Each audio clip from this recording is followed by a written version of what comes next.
தமிழர்கள் தங்களை தமிழர்கள் என்று சொல்வது கூட இங்கு ஒரு பயங்கரவாதமாக கட்டமைக்கப்படுகிறது.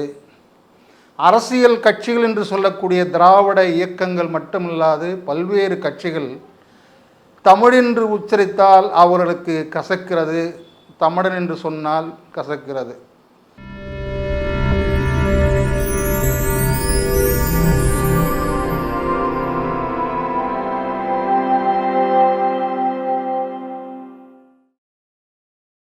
அன்புக்குரிய தோழர்களே, வணக்கம். தமிழ் தேசிய இனத்தின் தலைமகனாய், தமிழ் தேசத்தின் தலைவராய் உயர்ந்திருக்கிற மார்க்சிய அரசியல் வழியில் தேசிய சிக்கலை இந்தியா முழுக்க மற்றும் இல்லாமல் ஒடுக்கப்பட்ட தேசிய இனங்களுக்கு இன்று ஆதர்ச நாயகனாக திகழ்ந்து கொண்டிருக்கிற தமிழகத்தின் விடிவெள்ளி தோழர் தமிழரசன் அவர்களுடைய 80வது ஆண்டு விழா. அவரை பற்றியான குறிப்புகள், அவரை பற்றியான தரவுகள், அவரை பற்றியான வரலாற்று பதிவுகளை முன்னெடுக்கும் முகமாக அவருடைய பிறந்த நாளை தமிழ் தேச மக்கள் கட்சி சார்பாக 20 ஆண்டுகளுக்கு மேலாக கொண்டாடி வருகிறது. அவருடைய நினைவு நாளான செப்டம்பர் 1 1988 முதலாம் ஆண்டு நினைவு நாளை தொடர்ந்து அவருடைய அரசியலை ஏற்றுக்கொண்ட தோழர்களெல்லாம் அந்த நாளை கொண்டாடி வருகிறார்கள். அந்த வகையில் தமிழ் தேச மக்கள் கட்சியினுடைய தோழர்கள் மிக அரும்பாடுபட்டு இந்த நிகழ்வை ஒருங்கிணைத்து கொண்டிருக்கிறார்கள். குறிப்பாக பிறந்தநாள் கொண்டாட்டங்கள் என்பது ஒடுக்கப்பட்ட தேசிய இனங்களுடைய அடையாள சின்னமாக கொண்டாடப்படுகிற ஒரு நிகழ்வுதான். அதை நாம் ஏன் கொண்டாட வேண்டும் என்கிற கேள்வியெல்லாம் எழுப்பக்கூடிய தமிழக சூழலில் ஒரு ஒடுக்கப்பட்ட இனத்தினுடைய வழிகளை, அதனுடைய துயரங்களை, இன்று வரை தன்னுடைய அடையாளங்களை பேணுவதற்காக தொடர்ந்து பல இன்னல்களை சந்தித்து வருகிற ஒரு இனம்தான் தமிழினம். தமிழினத்தினுடைய ஆகப்பெரும் ஆற்றல்கள், அறிவு சான்றோர்கள் இந்த மொழியும் இனத்தையும் ஒரு வகையில் காப்பாற்றி கொண்டு வந்தாலும் கூட அது தொடர்ந்து போராடுகிற இனமாக இருக்கிறது என்பதை நாம் அறிந்தது தான். ஆனால் இன்றைய சூழலில் ஈழ விடுதலை போராட்டம் மட்டுமில்லாமல் உலகில் பல்வேறு தேசிய இன போராட்டங்கள் திசை மாறி இருக்கிற ஒரு சூழல், உலக பணக்கார நாடுகள் என்று சொல்லக்கூடிய வல்லரசுகளெல்லாம் ஒன்று சேர்ந்து தேசிய இனங்களை அழித்தொழிக்கிற முயற்சியிலே ஈடுபட்டு வருகிற சூழலில் நாம் வாழ்ந்து கொண்டிருக்கிறோம். நாம் விரும்புகிறோமா இல்லையா என்பதல்ல சிக்கல். ஈழ விடுதலை போராட்டத்தில் வீரஞ்செறிந்த போராட்டத்தை நடத்திய அந்த மக்களுடைய விடுதலை இயக்கத்தை அடியோடு அழித்தொழித்த திமிர்தனத்தோடு இன்று உலக வல்லரசுகளெல்லாம் கொண்டாடி வருகிறது. இந்தியாவில் அஸ்ஸாம் போன்ற விடுதலை இயக்கங்கள், காலிஸ்தான், பஞ்சாபினுடைய காலிஸ்தான் விடுதலை இயக்கங்கள், வடகிழக்கு தேசங்களில் இருக்கிற மணிப்பூர், நாகாலாந்து போன்ற இயக்கங்கள், ஐரோப்பாவில் இருக்கிற பல்வேறு தேசிய இயக்கங்களெல்லாம் இந்த பொருளாதார கொள்ளையர்கள் ஒன்று சேர்ந்து அந்த ஒடுக்கப்பட்ட விடுதலைக்காக போராடுகிற இயக்கங்களையும் அதனுடைய வரலாற்று அடையாளங்களையும் அழிப்பதிலே முதன்மை இடத்தை வகிக்கின்றன. அந்த சூழலிலே தான் 2009 நந்திக்கடலிலே, முள்ளிவாய்க்கால் நந்திக்கடலிலே தன்னுடைய மிகப்பெரிய ஆயுத போராட்ட மக்களை, இயக்கத்தை அழித்தொழித்த செருக்கோடு இன்று தமிழகத்தில் வலம் வந்து கொண்டிருக்கிறார்கள். வரலாறு நமக்கு சொல்லி கொடுத்திருக்கிற பாடம் என்னவென்றால், ஒடுக்கப்பட்டவன் தனக்கான விடுதலையை எந்த வகையில் அவன் தோல்வி அடைந்திருக்கிறானோ அந்த தோல்வியிலிருந்து மீண்டும் ஒரு இயக்கம் தொடங்கும்.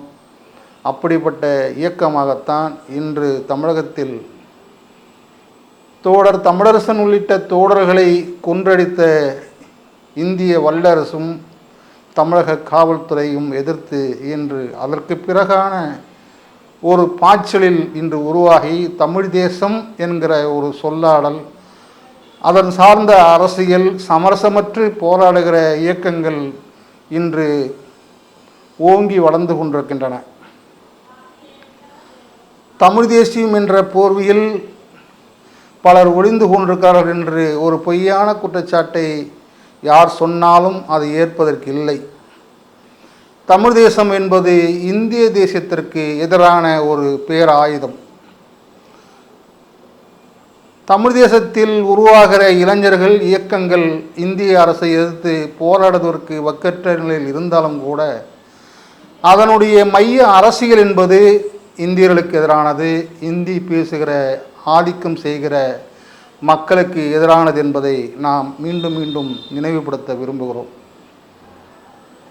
சோரம் போவது பற்றி நிறைய செய்திகள் வந்தாலும் கூட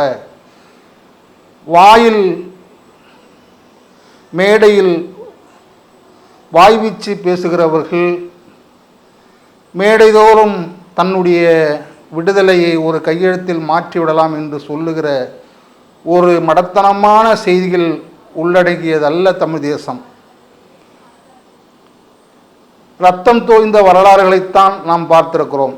மேம்போக்காக ஆண்டைகளிடம் அடிமைப்பட்டு அவர்களிடம் சாசனம் எழுதி கொடுத்து விட்டு ஒரு விடுதலை போராட்டத்தை நடத்திவிட முடியாது.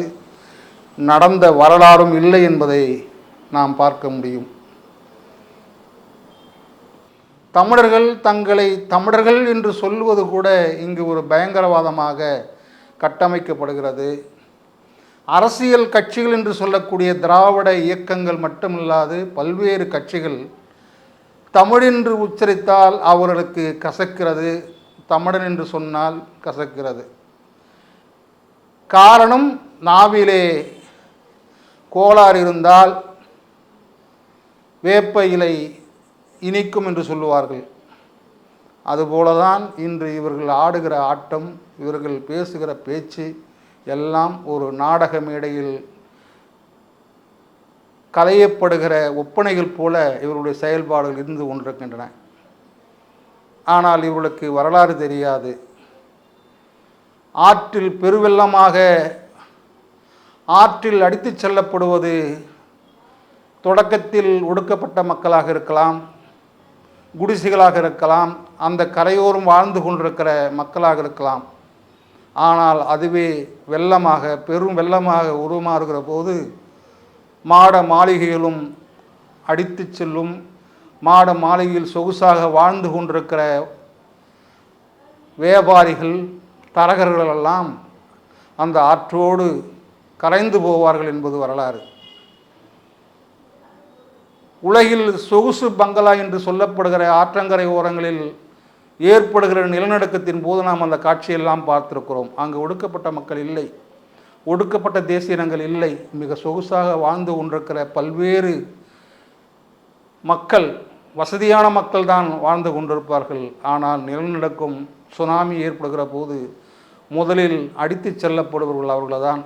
அப்படிதான் இங்கு தமிழகத்தில் தமிழ் தேசியம் என்கிற ஒரு சொல்லாடல் நீண்ட காலம் பேசிவிடலாம் என்று ஒரு கனவோடு செய்கிற இந்த அரசியலுக்கெல்லாம் முற்றுப்புள்ளி வைத்தவர்தான் தலைவர் தோடர் தமிழரசன் அவர்கள். அவரை இந்த இளைஞர்களுக்கு சொல்லிக் கொடுக்க வேண்டிய கடமை நமக்கு இருக்கிறது. எங்கோ நடக்கிற வரலாற்று படிப்பினைகளை எல்லாம் நாம் படித்து தெரிந்து கொள்ள வேண்டும். ஆனால் பொருத்தி கொள்ள முடியாது. இதுதான் வரலாற்று உண்மை. உலகத்தை புரட்டி போட்ட லெனினை நாம் அறிந்து கொள்ள வேண்டும். உலகம் உழைக்கும் மக்களுடைய வரலாற்றினுடைய செவிப்பறையில் முதலாளிகளுக்கு அறைகூல் விடுத்த காரல் மார்க்ஸையும் ஏங்கல்ஸையும் நாம் புரிந்து கொள்ள வேண்டும். 800 ஆண்டு காலம் போராடி கொண்டிருக்கிற அயர்லாந்து ஐரிஷ் மக்களுடைய விடுதலை இயக்கத்தை புரிந்து கொள்ள வேண்டும். இன்று காட்டலோனியா என்று சொல்லப்படுகிற ஸ்பெயினினுடைய ஒரு பகுதியில் போராடுகிற அந்த மக்களுடைய வரலாறை புரிந்து கொள்ள வேண்டும். பக்கத்தில் இருக்கிற ஈழ விடுதலை போராட்டத்தையும் நாம் அப்படி தான் புரிந்து கொள்ள முடியும். அங்கு இருக்கிற இயக்கமோ அங்கு இருக்கிற தலைமைகளோ நம்முடைய வரலாற்றை தீர்மானிக்க முடியாது என்பதை அடித்து சொன்னவர் தோழர் தமிழரசன் அவர்கள். இந்த வரலாற்றை திசை மாற்றியவர்களெல்லாம் எங்கு போனார்கள்? வரலாற்றில் துரோகிகளாக மாறியிருக்கிறார்கள். அப்போது தமிழரசனையும் தமிழரசன் சார்ந்த விடுதலை இயக்கத்தையும் கொச்சைப்படுத்தவர்கள் எங்கே இருக்கிறார்கள்? வரலாற்றில் தடம் பதிக்க முடியாமல் அல்லல் பட்டு கொண்டிருக்கிறார்கள் என்பதை நாம் கண்கூட பார்த்து கொண்டிருக்கிறோம். அப்படிதான் இன்றும் தமிழ் தேசியம் என்ற போர்வையிலே திராவிட இயக்கத்திற்கு சொம்பு தூக்குவதும், கலைஞர் போன்று ஒரு புரட்சியாளரை பார்க்க முடியாது, ஸ்டாலினை போன்ற ஒரு முற்போக்குவாதியை பார்க்க முடியாது என்று தினந்தோறும் அறைகூவல் விடுத்து கொண்டிருக்கிற புரட்சியாளர்கள் மத்தியிலே அதற்கெல்லாம் செவிப்பறைப்பில் அடித்தது போல ஓங்கி நிற்கிறார் தோழர் தமிழரசன் அவர்கள். நாளை முகநூலில் நிறைந்திருப்பார். கண்ணை திறந்து பார்த்தால் அங்கு தமிழரசன் ஒளி வீசி கொண்டிருப்பார். இவர்களுடைய கயவர்கள், சொல்லக்கூடிய கயவர்கள் கருணாநிதி துரோகி என்கிற பட்டியலில் முதலிடத்தில் இருப்பார். திராவிட இயக்கங்கள் இருக்கும். அவரோடு கூட்டு சேர்ந்து இன்று புதிதாக ஈழ விடுதலைக்காக போராடியவர்களெல்லாம் இன்று அவருடைய கைத்தாங்களாக இழுத்து செல்கிற காட்சியெல்லாம் பார்க்கிறோம். அப்போது அவர் சொன்ன வாய் என்ன? 87 நடந்த அந்த காலகட்டத்தில் அவர்கள் என்ன பேசினார்கள்? ஈழம் மலர்ந்தால் இலை மலர்ந்தால் ஈழம் மலரும் என்று சொன்னவர்களால் நாளை வருவார்கள். ஒரு வகையான அயோக்கியத்தனமான அரசியல் போக்குகளை நாம் பார்த்து கொண்டிருக்கிறோம்.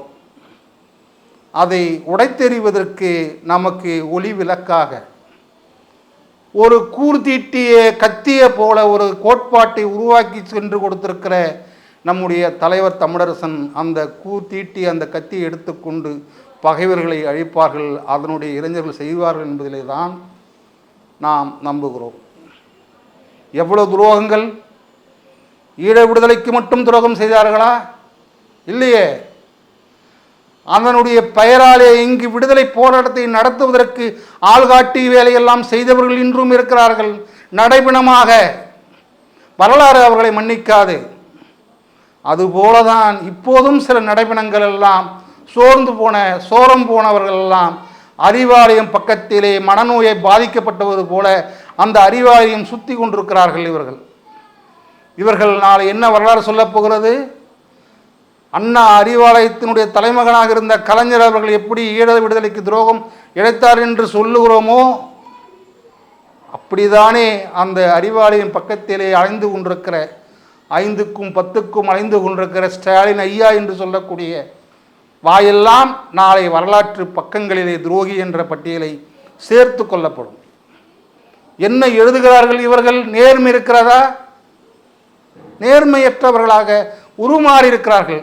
பேசுவது மார்க்சியம், பேசுவது தமிழ் தேசியம், பேசுவது பெரியாரியும், பேசுவது அம்பேத்கரையும் என்று ஒரு அயோக்கியத்தனமான அரசியலை செய்து கொண்டு கப்பம் வாங்கி கொண்டு பிழைப்பு நடத்தி கொண்டிருக்கிற வரலாறெல்லாம் இந்த ஒரு 4 ஆண்டுகளில் பார்த்து கொண்டிருக்கிறோம்.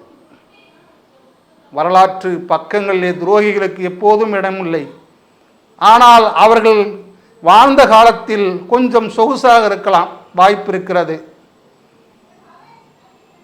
அந்த வாய்ப்புக்காக அவர்கள் சுற்றி கொண்டிருக்கிற இந்த சூழலிலே தான் தமிழரசன் தனி மரமாக தனி மனிதனாக இருந்தவரை இன்று வரலாற்று பக்கம் நிறைந்தவராக மாற்றியிருக்கிறோம், மாற்றி கொண்டிருக்கிறார்கள் இளைஞர்கள். தமிழரசன் அனைவரும் சொல்லிவிட முடியாது. அதுக்கு ஒரு ஆற்றல் வேண்டும், தகுதி வேண்டும்.